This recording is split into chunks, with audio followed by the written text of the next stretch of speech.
I'm a farmer, and that early morning I heard something that stopped me dead in the dark of the barn. An older couple was arguing while someone said, "Just let that cow die." That messed with my head and I couldn't just turn my back. What happened next changed that night forever. At the end of the video, drop a comment with what you thought of this story. Rate it from 0 to 10 and tell me what city you're watching from. I really want to know your opinion and see who's hanging out with me here. My name is Arthur. I'm 76 years old and I've spent most of those years keeping my mouth shut. I learned that talking too much doesn't change the world. It just tires out your throat. I worked as a county deputy for 23 years. I saw powerful people walk away without a scratch from things that destroyed entire families.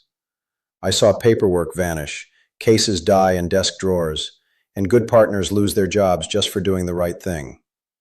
I learned to observe, to keep things tucked away, to wait. But there are days when silence exacts a heavy toll. August in West Texas is a pure punishment. The sun cracks the ground just like it cracks old skin. The air is heavy. The red dust sticks to the back of your throat. Martha, my wife, and I have lived on this ranch for over 40 years. We built everything with our own bare hands. The house, the barn, our lives. And in the middle of all that, we raised Daisy, a cow that got her name because Martha insisted, on the very day she was born, that the calf had human eyes. Daisy wasn't just an animal, she was a witness. She was there when our first son was born, when the drought of '94 nearly broke us, when Martha got sick and I'd be up milking in the dead of night to bring her fresh milk in bed. Daisy was part of our history. And now, at 72 years old, Martha was passed out in the barn, her arms wrapped around that cow's neck. It was Robert, our oldest son, who got there first. He looked at his mother. He looked at the cow. He said, "Mom, enough. Just let this cow die already." That hurt me worse than any punch I've ever taken. Daisy was weak. Her legs were shaking. Her eyes were sunken in. Her breathing was a heavy drag. Robert had already made arrangements with the slaughterhouse. Jessica, our daughter who lives out in the city, sent a text saying that livestock isn't family. And Thomas, our neighbor whose land borders ours, showed up that exact same week with a smile that didn't fit a friendly visit. Thomas always wanted our acreage. He'd make offers that were practically an insult, but we never sold. That land was ours, always had been. Except Thomas knew something I wouldn't figure out until later. On the 5th day, Martha fell while trying to give Daisy water in the early hours. She twisted her ankle. She lay there, in the dry, hot dirt, for almost an hour until I found her with a shaking flashlight in my hand. She begged me not to call anyone. I listened to her, and that weighed on me like a stone at the bottom of a well. It was that very same week that Betty showed up on our dirt road, a woman who had worked for Thomas years ago. She claimed she was just passing through, but she kept staring at his property with a kind of fear that didn't make sense for someone just passing by. I recognized her.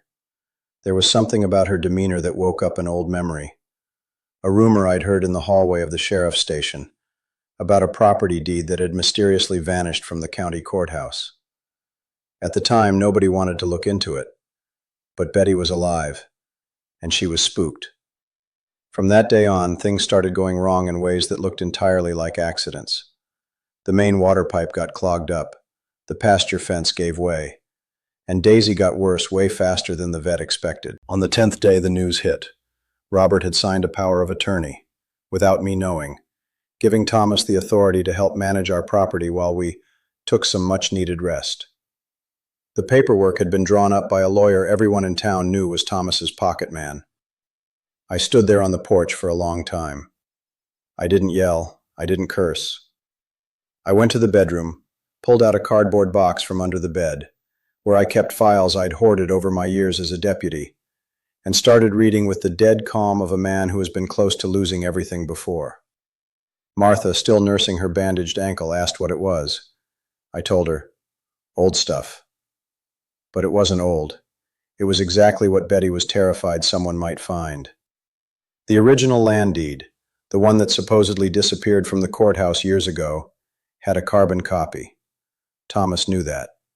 And he knew Betty was the only living witness to how the original document had vanished. She had been right there when her old boss, sick out of his mind, signed papers he couldn't even comprehend. Papers that transferred a strip of land that was now mine, but that Thomas had been treating as his own for years. His smug smile suddenly made all the sense in the world.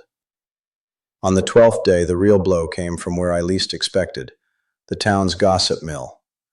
Thomas had spread the word, with the calculated grace of a man who's done this for years, that I was losing my mind, that I was so obsessed with a dying cow that I was putting my wife in danger. Paul, the owner of the local grocery store, cut off our credit. Edward, the town councilman, mentioned in public that the old couple needed looking after. Tanya, the social worker, received an anonymous tip, dialed from Thomas's phone, as I found out later, about a potentially critical situation involving vulnerable seniors. What was meant to destroy me ended up waking Martha up, grounded by her ankle, but with her mind sharp as a tack. She dictated a full letter to Mary, a trusted neighbor who checked in on us, addressed straight to the county clerk's office in the next town over. Not a complaint, a formal request for verification, with the deed numbers, with the dates, with the names. On the 14th night, Daisy took a turn for the worse. Walter the vet said there was nothing left to do, that it was a matter of hours. I spent the whole night out in the barn.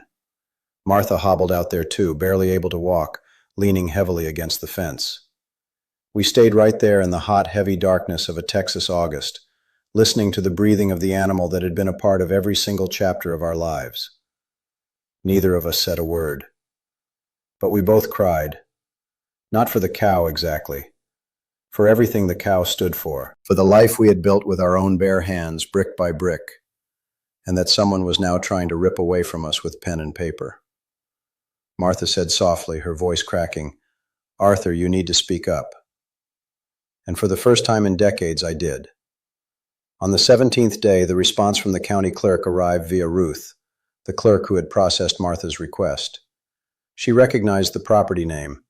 It was the exact same property that had triggered an administrative file buried over 15 years ago. There was indeed an irregularity, but not under my name. It was under the name of Thomas's former partner, now deceased, who had tried to register the transfer using a document that didn't match the signature on file for that time period. Thomas had built his whole pressure campaign on a foundation he knew damn well was rotten. And Betty, who had gone off the grid for days until I found her hiding out at Mary's place, terrified of being found, was the only person alive who could swear to what happened in that room, on that day, with that sick man signing his life away.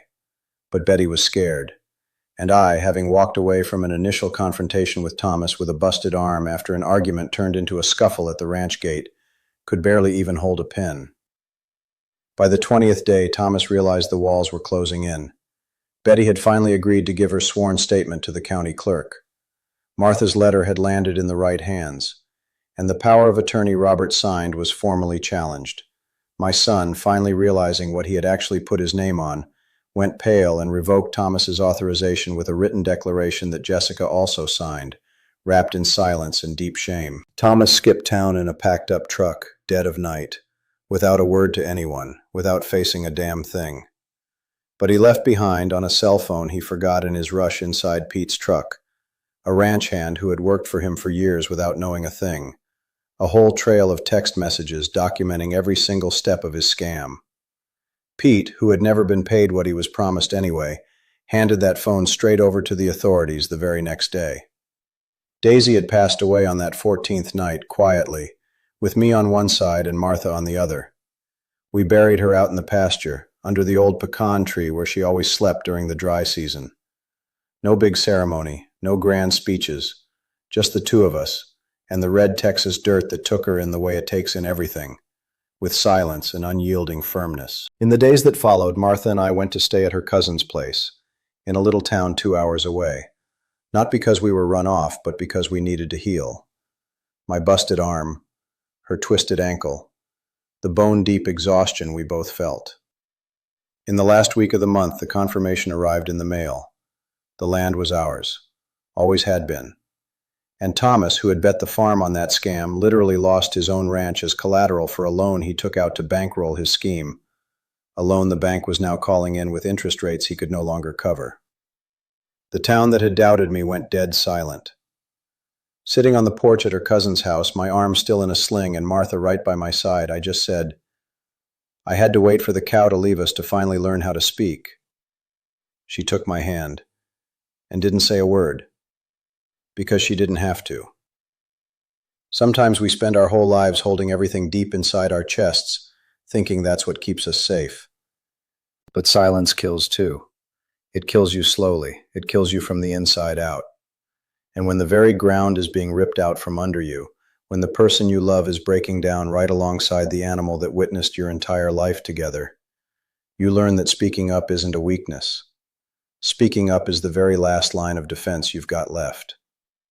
If you like this video, please subscribe to my channel. I promise to bring you videos every single day that will make your life happier.